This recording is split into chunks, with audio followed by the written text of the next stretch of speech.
ಹೇಗೆ ಒಂದು ಚಿಪ್ಪಿನೊಳಗೆ ಮುತ್ತಿರುತ್ತೋ,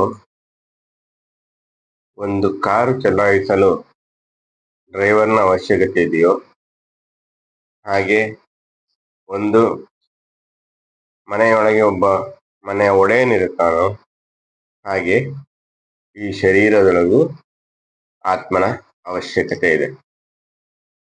ಈ ಶರೀರವು ಚೆನ್ನಾಗಿ ನಡಿಬೇಕಂದ್ರೆ ಆತ್ಮನು ಶಕ್ತಿಶಾಲಿಯಾಗಿರಬೇಕು.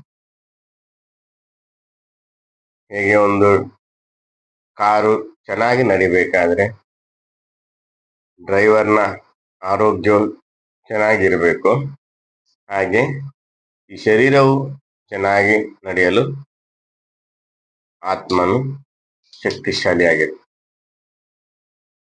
ಆತ್ಮನ ಬಗ್ಗೆ ಮುಂದಿನ ವಿಡಿಯೋಗಳಲ್ಲಿ ತಿಳ್ಕೊಳ್ಳೋಣ.